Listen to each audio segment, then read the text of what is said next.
संघर्ष उदय मनोजदादा जरांगे पाटील आज बीडमध्ये आलेले आहेत। चंपावती महोत्सव बीडमध्ये आहे आणि चंपावती महोत्सवाच्या निमित्ताने मनोजदादा जरांगे पाटील यांचं आगमन या ठिकाणी झालेलं आहे। बस लवकर मागे मागे गिरी गाडी मागे घे थांब 1 2 3 4 चलो हा जय शिवराय चला ओके चलो चलो पाठीमाग अरे पाठीमाग चल पाठीमाग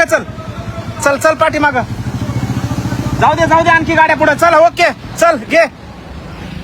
या ठिकाणी आपण बघतोय संघर्ष उदय मनोजदादा जरांगे पाटील यांचा संपूर्ण ताफा या ठिकाणी बीडमध्ये दाखल झालेला आहे आणि आज बीडमध्ये चंपावती महोत्सव आहे। अनिलदादा जगताप यांच्या माध्यमातून या महोत्सवाचं आयोजन असतं आणि दादा या चंपावती महोत्सवाला भेट देण्यासाठी बीडमध्ये दाखल झालेले आहेत। आपण बघतोय आताची लाईव्ह क्षणचित्र आहेत।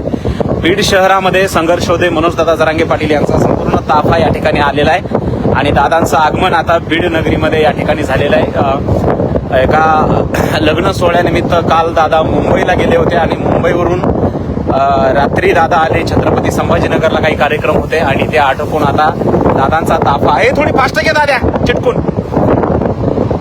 तर पाठीमागे गाड्या आहेत आणि समोरही हा संपूर्ण ताफा मराठा आरक्षण क्रांतिकारक संघर्ष उदय मनोजदादा जरांगे पाटील यांचा संपूर्ण ताफा आपल्याला पाहायला मिळतो आहे।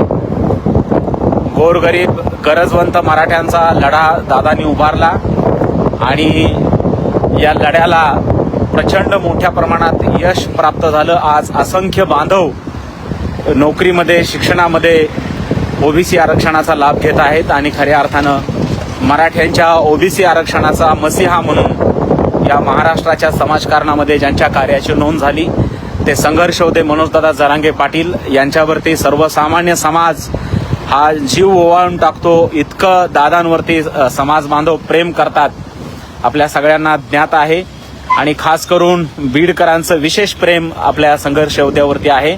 आपण या ठिकाणी आलोय आणि आता बीडमध्ये आपण एंट्री करतोय।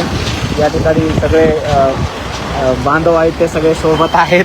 या ठिकाणी श्रीरामदादा पाठीमागच्या गाडीमध्ये आहेत। आपण बघतोय की दादांचे सहकारी आहेत आणि संघर्ष उदय मनोजदादा जरांगे पाटलांचं आगमन या बीड नगरीमध्ये या ठिकाणी झालेलं आहे। तर मित्रांनो हे लाईव्ह कुठून पाहताय मला नक्की कमेंट्समध्ये सांगा। हा व्हिडिओ जास्तीत जास्त शेअर